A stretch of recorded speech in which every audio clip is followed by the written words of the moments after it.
Sinbad. Dahulu kala, di sudut kota Baghdad, ada seorang pemuda bernama Ali. Ia bekerja sebagai pemanggul barang-barang yang berat dengan upah yang sedikit. Ia merasa hidupnya miskin. Suatu hari, Ali beristirahat di depan pintu rumah saudagar yang kaya karena lelah dan kepanasan. Sambil istirahat, ia menyanyikan lagu. Namaku Ali, hidupku sangat malang. Aku bekerja keras memanggul beban di punggung. Tetapi tetap penderitaan yang kurasakan. Tak berapa lama muncul seorang pelayan. Ia menyuruh Ali masuk karena dipanggil tuannya. Apakah namamu Ali? Tanya sang saudagar. Benar tuan, jawab Ali singkat. Namaku Sinbad, kata sang saudagar. Sang saudagar mulai bercerita. Tadi aku mendengar nyanyianmu. Aku sangat sedih karena aku berpikir hanya kamu sendiri yang bernasib buruk. Dulu nasibku juga buruk. Orang tuaku meninggalkan banyak warisan. Tapi aku hanya bermain dengan menghabiskan harta mereka saja. Setelah jatuh miskin, aku bertekad menjadi seorang pelaut. Aku menjual rumah dan semua perabotanku untuk membeli kapal dan awak kapalnya. Lalu mautlah aku karena sudah lama tidak menemui daratan. Saat ada daratan yang terlihat, kami segera merapatkan kapal. Para awak kapal segera mempersiapkan makan siang. Mereka membakar daging dan ikan. Tiba-tiba permukaan tanah bergoyang. Pulau itu bergerak ke atas dan kami berjatuhan ke laut.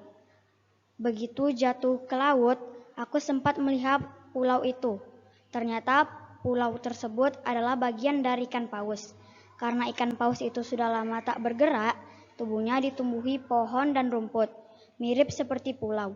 Mungkin karena panas dari api unggun, ia mulai bergerak liar. Mereka yang terjatuh ke atas laut dilibas ekor paus hingga tenggelam.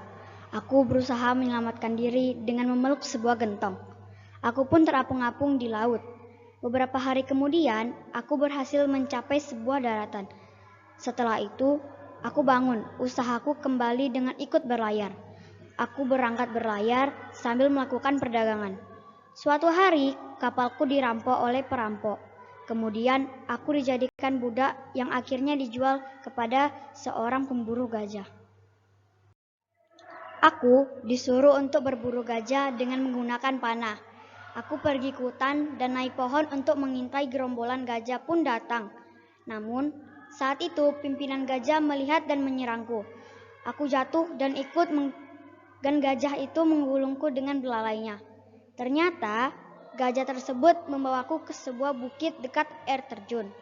Aku dibawa masuk ke gua di balik air terjun tersebut. Aku terkejut. Di gua yang luas itu bertumpuk tulang dan gading gajah yang telah mati. Pemimpin gajah berkata kepadaku bahwa aku boleh mengambil gading-gading tersebut, asal aku dan pemburu gajah berhenti membunuh gajah. Aku berjanji untuk memenuhi permintaan itu. Aku pulang dengan memanggul gading gajah dan menyerahkan kepada tuanku. Dengan syarat dia tidak akan memburu dan membunuh gajah lagi. Tuanku berjanji dan kemudian ia memberiku uang. Demikian ceritaku. Aku bisa menjadi orang kaya karena kerja keras dengan uang itu. Janganlah kamu berputus asa, apalagi kamu masih muda. Bersemangat!